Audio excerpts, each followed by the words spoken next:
Party आणि शिवसेना महायुतीचे उपमहापौर म्हणून मी आज ही पत्रकार परिषद घेतलेली आहे. ही पत्रकार परिषद घेण्यामागचं एकच कारण आहे की गेली 4 महासभा झालेल्या आहेत आणि महासभेमध्ये कशा प्रकारे मित्रपक्षाने महायुती म्हणून किंवा मित्रपक्ष भारतीय जनता पार्टीची सदस्यांची म्हणा किंवा भारतीय जनता पार्टीची अवहेलना केलेली आहे आणि मित्रपक्ष युती धर्म पाळत नाही असे वारंवार शिवसेना पक्षाकडून आरोप होत आहे. त्याचाच पर्दाफाश करायचा दृष्टिकोनातून मी प्रेस कॉन्फरन्स घेतलेली आहे. या प्रेस कॉन्फरन्समध्ये एवढं सांगू इच्छितो की भारतीय जनता पार्टीची इच्छा नसतानाही आम्ही महायुतीत लढलो आणि त्याच्यामध्ये आम्ही भारतीय जनता पार्टीचेच नुकसान झालेले आहे. स्वतंत्र निवडणूक लढवली असती तर भारतीय जनता पार्टीचे जास्त नगरसेवक अजून निवडून आले असते. तरीही पक्ष आदेश म्हणून आम्ही सर्व ठाणेकरांनी भारतीय जनता पार्टीच्या ठाणेकरातील सर्व नेते असतील, आमचे पदाधिकारी असतील यांनी युती धर्म पाळून निवडणूक लढवली. या निवडणुकीमध्ये महायुती म्हणून भरघोस प्रतिसाद ठाणेकर जनतेने दिला. या त्याच्यामुळे शिवसेनेचे 76 नगरसेवक आणि भारतीय जनता पार्टीचे 28 नगरसेवक निवडून आले आणि आम्ही युती सत्ता स्थापन केली. सत्ता स्थापन केल्यानंतर गेल्या 4 महिन्यामध्ये 4 महासभा झाल्या.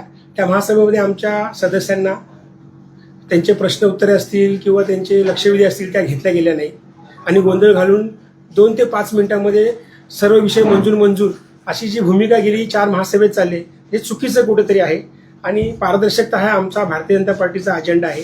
तर त्याचे जे का ठाणेकर जनतेचे विषय आहेत त्याची चर्चा होणे गरजेचे आहे. ती चर्चा न करता 2 मिनिटातच सर्व विषय मंजूर करतात हा याच्यावर माझा आक्षेप आहे. त्याचबरोबर काही सन्माननीय सदस्य व सभागृह नेत्यांनी माझ्यावर आक्षेप घेतला की उपमहापौरांनी सभागृहाचं पावित्र्य राखले नाही किंवा पायदळी तुडवले. पण सभागृहात मीही गेली 5 वर्षापासून काम केलेलं आहे, आताही करतोय. सभागृहाचं आणि उपमहापौरांचे काय अधिकार आहे ते माहीत आहेत.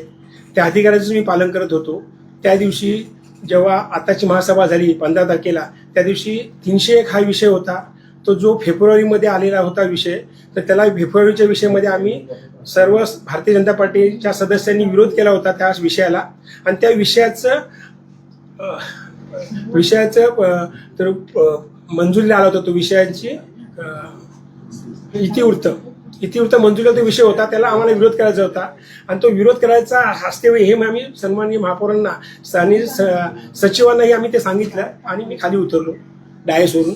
त्या जो 301 विषय आहे जे फेब्रुवारी महासभेचं इतिवृत्त मंजुरी करणे, तर त्याला आमचा आधी विरोध केला. आम्ही तो लेखी विरोध दिलेला आहे आणि ते चुकीचं काम झाल्यामुळे आम्ही कोकण भवनला दिले, तसंच UDलाही कळवलेलं आहे, त्याचबरोबर मुख्यमंत्र्यांनाही कळवलेलं आहे आणि त्याची नोंद घ्यावी आणि तुम्ही तुमचं बहुमताने तुम्ही पास करा.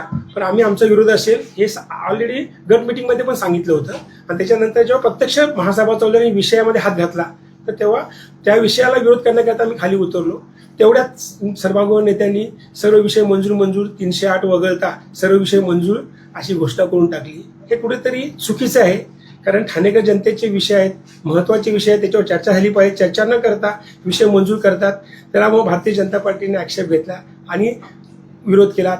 विरोध करायला आम्ही डायसवर गेल्यानंतर प्रकार तुम्ही सगळ्यांनी पाहिला.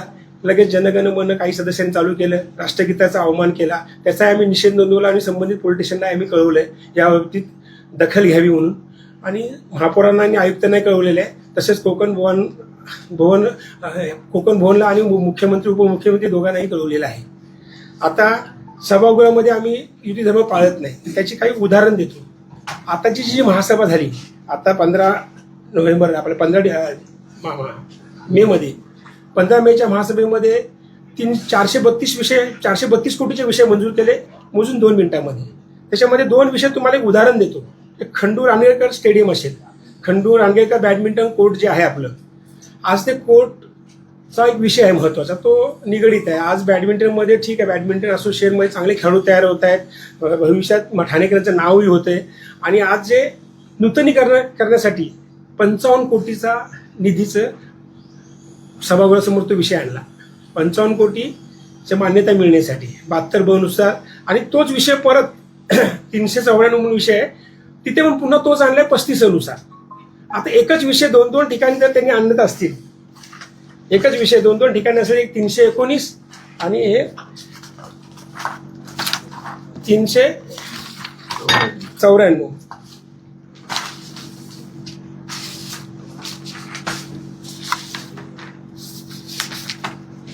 हे 2 विषय 319 आणि 394. एक 72 नुसार आहे, एक 335 नुसार आहे. मग हे 2-2 विषय 2-2 कलम खाली का आणायचे ह्याची तर चर्चा व्हायला पाहिजेत. आणि विशेष म्हणजे ते किती आहे, 60,000 स्क्वेअर फूटचं बांधकाम आहे. ते नूतनीकरण करण्यासाठी 55 कोटी. आज त्याचं अनालिसिस केलं आपण 60,000 स्क्वेअर फुटाचं तर 9,000 पर स्क्वेअर फूट पडतं. आता 9,000 पर स्क्वेअर फूट तो 40 माळ्याची आपण बिल्डिंग बांधतो तर त्याला 5,000 खर्च आहे आज ठाण्यामध्ये. आजच्या घडीला 40,000 बिल्डिंग जी बांधणार त्याच्यात पर स्क्वेअर फूट 40,000 खर्च होतो की अँड लॉकच्या हिशोबाने. आणि जर खंडूर आंबेडकर स्टेडियमचं जे आपण बॅडमिंटन कोर्ट करतोय त्याचं क्षेत्रफळ आहे 60-62,000 आणि खर्च करतोय आपण 55 कोटी.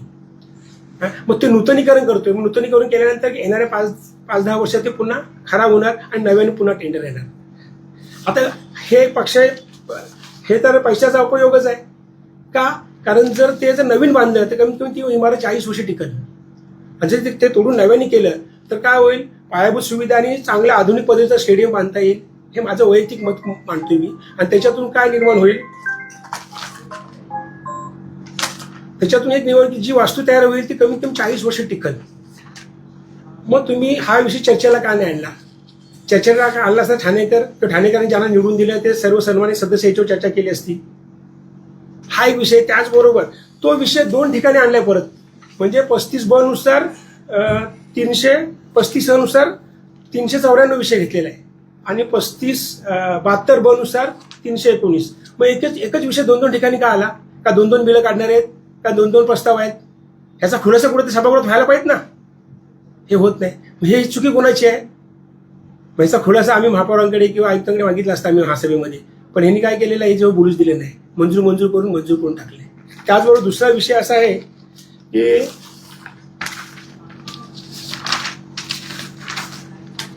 429 प्रभाग क्रमांक 19 मध्ये महिला सक्षमीकरण उद्योग प्रशिक्षण केंद्र परिचालन करण्याकरिता स्वारस्य अभिरुची अभिव्यक्ती माध्यमातून संस्था शिबिर निश्चित करणे.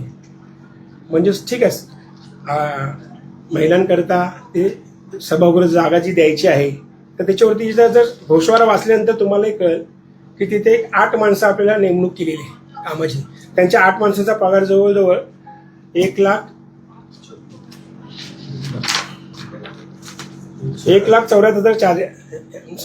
17,40,000 एकूण वर्षाचा आहे आणि महिन्याचा होईल 1,40,000. 1,10,000 म्हणजे महापालिकेला ती वास्तू देणार त्या संस्थेला पगारी महापालिका देणार, मेंटेनन्सची महापालिका भरणार, इलेक्ट्रिक बिल महापालिका भरणार आणि तिथे 8 माणसाची कामं करणार. म्हणजे महिला सक्षमीकरण असेल, इतर उद्योग असतील, त्यांना जे प्रशिक्षण द्यायचं किंवा त्यासाठी तिथे माणसं नेमणूक करणार ती संस्था. त्या संस्थेचा खर्चही कोण देणार? महापालिका देणार. म्हणजे अशा प्रकारच्या स्थावर मालमत्ता जर वाटप करत असतील तर महापालिकेत किती स्थावर मालमत्ता अशा प्रकारच्या आहेत? म्हणजे सगळेजण अशाच प्रकारे मागणी करतील की बाबा महापालिकेनेच खर्च करावा, आम्ही फक्त बस उभे आहे सांभाळायला. बऱ्याच संस्था आहेत. मग ह्याच्यावरती आम्ही चर्चा केली असते. त्याच्यावर काय चर्चा केली असते? ठाणेकर म्हणून ह्याचं बाबा एक टेंडर काढा, इच्छुक संस्थांची येतील त्यांच्या मागणी, EOI मागवा का त्यांना, त्याच्यातून जर त्यांच्याकडून आल्यानंतर त्याच्यावर आपण विचार करून सभागृह निर्णय घेईल ना. पण 2 मिनिटात मंजूर करून तुम्ही जर असे करता, एक तर आपल्याजवळ पैसा नाहीये, स्पिल ओव्हर खाली महापालिका चालले, कॉन्ट्रॅक्टर लोक कामं करायला येत नाहीत, की वस्तुस्थिती आहे. कामं करायची म्हटलं ॲडव्हान्समध्ये, पण आज नगरसेवक निधी किंवा प्रवासस्थान निधी अजून मिळालेली नाहीये. मग ह्या प्रकारे जर होत असेल आणि असे जर विषय मंजूर होत असतील तर मग मित्रपक्ष म्हणून किंवा आज ठाणेकरांनी निवडून दिले म्हणून आम्ही गप बसायचं का? आम्हाला एकच मित्रपक्षाकडे मागणी आहे की सभा चालवा, प्रत्येक विषयाशी सखोल चौकशी होऊन दे. मग काही गोष्टी होणार नाही, आम्हाला विरोध नाही आहे. चांगल्या विषय आम्ही नक्कीच मंजुरी करू, पण चुकीचे विषय असेल तर चुकीचे विषय आम्ही विरोध करू. पण तुमच्याकडे बहुमत आहे, बहुमतात तुम्ही पास करा ना, पण ठाणेकरांना कळून दे नक्की काय ते. हीच भावना आहे आमची. हे तुम्हाला 2 दाखवले प्रात्यक्षिक, तसेच अजून बघितलं तर भरपूर याच्यामध्ये विषय काढण्यासारखे. त्याचबरोबर गेली 3 महासभेचा मी हिशोब काढलेला आहे. 3 महासभेचा हिशोब. 3 महासभेमध्ये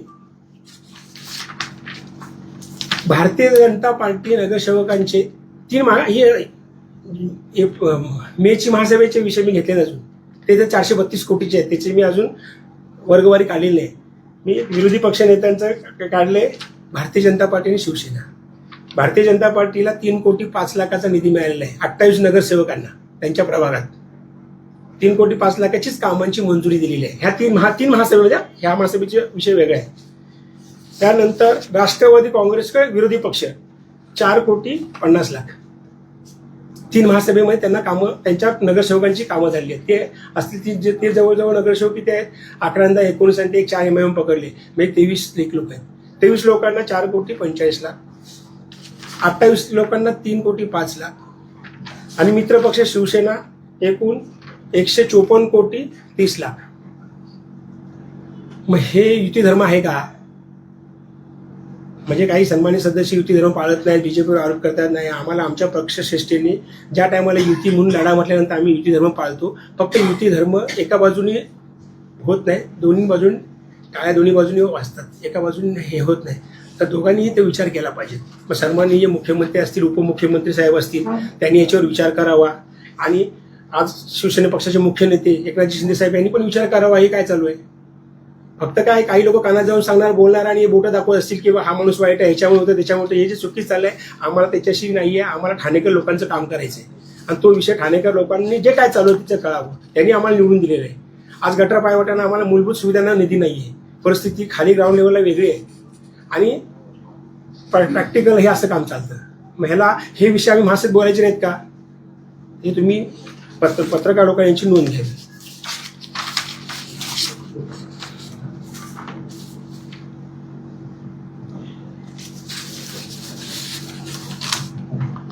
त्याची पूर्ण तुम्हाला मी ते सगळं पेपर काढून देईन सगळं. बाकी काही बोलायचं असेल तर बोलू शकता, प्रश्न विचारायचे असेल तर. हे ह्या विषयासाठी मी आज ही पत्रकार परिषद बोलवली होती. कारण सारखं युती धर्म पाळला जात नाही, आरोप प्रत्यारोप होतात. ठीक आहे, सहभागावर होतात, काही गोष्टी सत्ताधारी आहे, काही असतो, फरक असतो, ते आम्ही समजू शकतो. पण एकदमच विरोधाभास असेल तर त्याला हे येणार, त्याच्यावरती प्रतिक्रिया ही येणारच आहे प्रत्येकाची.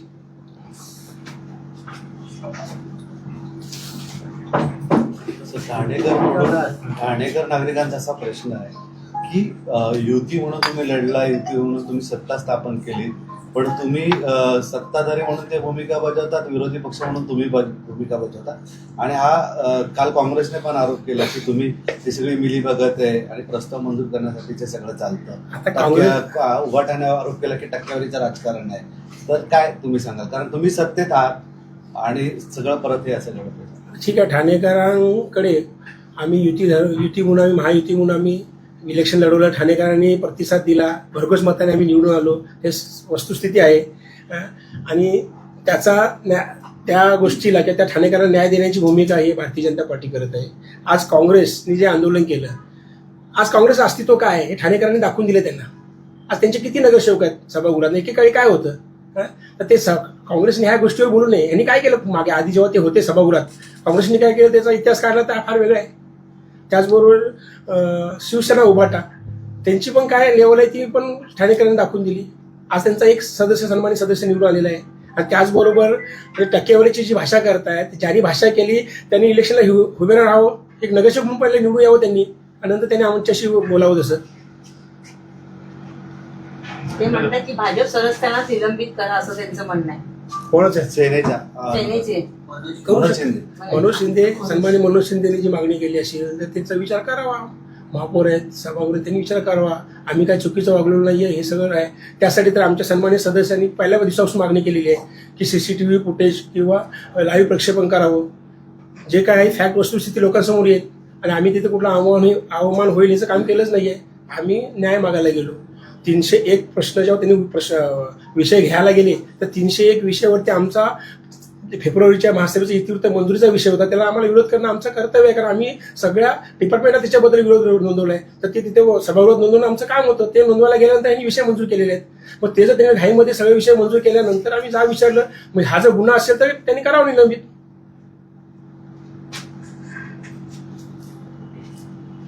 वरिष्ठाकडे मागणी केलेलं आहे, मुख्यमंत्रीकडे मागणी केलेलं आहे, काय निरोप आमच्या 28 नगरसेवक, सन्माननीय प्रदेशाध्यक्ष रवींद्र चव्हाण साहेब आणि जिल्हाध्यक्ष संदीपजी लेले त्यांच्या अध्यक्षतेखाली सर्व नगरसेवकांची मीटिंग झाली 2 दिवसापूर्वी. त्या मीटिंगमध्ये प्रत्येक नगरसेवकाने आपली भूमिका मांडली.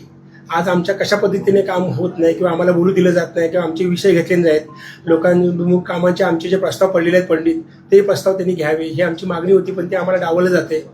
तर ती सगळी भूमिका आम्ही तिथे मांडली. सन्माननीय प्रदेशाध्यक्षांनी ती भूमिका घेऊन वरिष्ठ स्तरावर म्हणजे मुख्यमंत्री देवेंद्र फडणवीस आणि महायुतीचे मुख्य नेते शिवसेनेचे DCM साहेब एकनाथजी शिंदे साहेब यांना आम्ही सविस्तर कळवून पुढची भूमिका घेऊ असं ठरलेलं आहे. तर काल जर आपण फक्त तुमच्यामध्ये जो वाद दिसतोय, परंतु काल गटनेत्याच्या उद्घाटनाला तुम्ही देखील गेलेला, पण लोकांमध्ये हा संभ्रम निर्माण होतो की एकीकडे तुम्ही युती धर्म पाहताय, एकीकडे विरोध करताय. बघा, महासभेमध्ये जे विषय आहेत की लोकांचे विषय आहेत, तिथे ज्या काही चुकीच्या गोष्टी आहेत त्याला न्याय द्यायसाठी आम्ही एक नगरसेवक म्हणू किंवा महापौर जरी उपमहापौर जरी असलो तर भारतीय जनता पार्टी ते काम करत आहे. लोकांची जी कामं आहेत आणि ती कामाचे जे विषय येतात त्याची चर्चा झाली पाहिजे. त्याचबरोबर मित्रपक्ष गटनेत्यांचं जे कार्यालय होतं शिवसेना पक्षाचं, ते उद्घाटन सोहळा होता, त्यांनी निमंत्रण आलं होतं, तो विषय वेगळा होता. निमंत्रण दिलं आणि असं जाणून बुजून आपण न जाणं हे चुकीचा विषय होईल. त्यामुळे आम्हाला निमंत्रण आलं म्हणून आम्ही तिथे गेलो होतो. त्यांना शुभेच्छाही दिल्या पुढील वाटचालीसाठी. सन्माननीय मुख्य नेते DCM साहेब पालकमंत्री यांनाही भेटलो आम्ही. ते असेही म्हणतात की तुम्ही सत्तेतून बाहेर पडा, आम्हाला विरोध करायचा असेल. आता ते सत्तेतून बाहेर पडा बोलणारे ते कशा पद्धतीने निवडून आले त्यांनी बघावं अगोदर. मग सत्तेतून बाहेर पडायची भाषा होती, तुम्ही महायुती करायचीच नव्हती. मग करायची असेल केली का, हा पहिला माझा प्रश्न आहे. जर नसेल तर आता जे काय महायुती म्हणून लढलो त्यांनी सर्वांनी माझ्यासाठी मी राजीनामा द्यायला तयार आहे. जाऊ जनतेच्या दालनात परत, जनता ठरवल कोण सत्तेत राहायचं कोण सत्तेत व्हायचं. आणि आमचे वरिष्ठ नेते आहेत ते ठरवतील आम्हाला. तो माझा अधिकार नाही आहे किंवा आमचा अधिकार नाही, तो वरिष्ठ नेत्यांचा. महायुती वरिष्ठ लोकांनी केली, ते वरिष्ठ लोक निर्णय घेतील ते आम्हाला मान्य राहील. आपल्यासाठी महत्वाचे विषय असतात पण त्याच्यावर चर्चा होत नाही. सत्ताधारी चर्चेला घाबरतात, तुमचं काय म्हणणं आहे? नक्कीच घाबरतात. आता हे 2 विषय तुम्हाला मी दाखवले, असे बरेच विषय गेले 4 महासभेचे. आता ह्या 432 कोटीचे विषय ह्या महासभेत होते मेच्या, तर हे विषय त्यांना रेटून यायचे आहेत असा अर्थ दिसतोय. मग तुम्ही चर्चा का करायला घाबरते? आमचं म्हणणं की चर्चा करा, खुली चर्चा होईल आणि तुमच्याकडे बहुमत आहे. चर्चा झाल्यानंतर प्रत्येक नगरसेवकाला त्याच्या प्रभागाच्या नुसार किंवा त्याच्या लोकांच्या सूचनेनुसार तुम्ही मत मांडाल ना. लोकांना मत मांडायला द्या तुम्ही नगरसेवकांना. 2 मिनिटात 3 मिनिटात सर्व हजारो कोटीचे विषय मंजूर होत असतील, हे योग्य नाही ना. महासभा लाईव्ह का होत नाही? जर मुंबई महापालिकेमध्ये होत आहे आणि ठाणे महापालिकेत होत नाहीये, ते म्हणतात दोन्हीकडचे नियम वेगळे आहेत. एक महाराष्ट्र प्रांतीय अधिनियम आहे आणि मुंबई प्रांतीय अधिनियम. आम्ही तसं सन्माननीय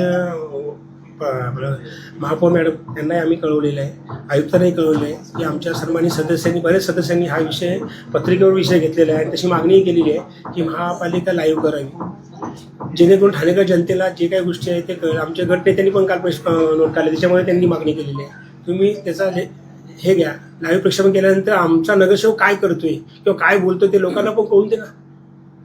आणि कुठल्याही विषयावर काय चर्चा होते ठाणेकर जनता बघल. आमची मागणी आहे ही की लाईव्ह प्रक्षेपण लवकरात लवकर करावं.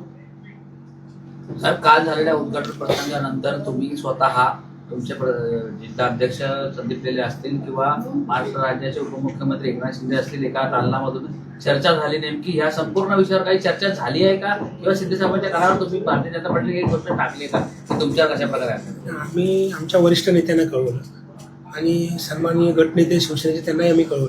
एक त्याच्यावर योग्य तो भूमिका घ्यावी. म्हणजे आमच्या जिल्हा अध्यक्ष असतील, आमचे आमदार असतील स्थानिक, संजयजी केळकर असतील, निरंजन डावकरे साहेब असतील, ह्या सर्वांना आम्ही कळवले. तसे जिल्हा अध्यक्षांना पण त्यांनी मग चव्हाण साहेबांची भेट झाली. त्या गोष्टीमध्ये आम्ही आमच्या सगळ्या नगरसेवकांनी आपली भूमिका मांडलेली आहे आणि ते आता वरिष्ठांशी चर्चा करून पुढची भूमिका ठरवतील. पक्षाची भूमिका घेईल ती आम्हाला मान्य आहे. पुढच्याही महासभेमध्ये असंच वातावरण राहिलं तर ते मित्रपक्ष असेल त्यांनी ठरवायला पाहिजे कशा पद्धतीने महासभा घेतली पाहिजेत. प्रत्येक विषयावर चर्चा झाली पाहिजे ही आमची भूमिका आहे. बाकी त्याच्यामध्ये बाकीच्या गोष्टीमध्ये आम्हाला हे नाही आहे, पण विषयावर चर्चा झाली पाहिजे आणि चर्चा झाल्यानंतर विषय मंजूर करा ना. आम्हाला त्याच्यावर विरोध नाहीच आहे.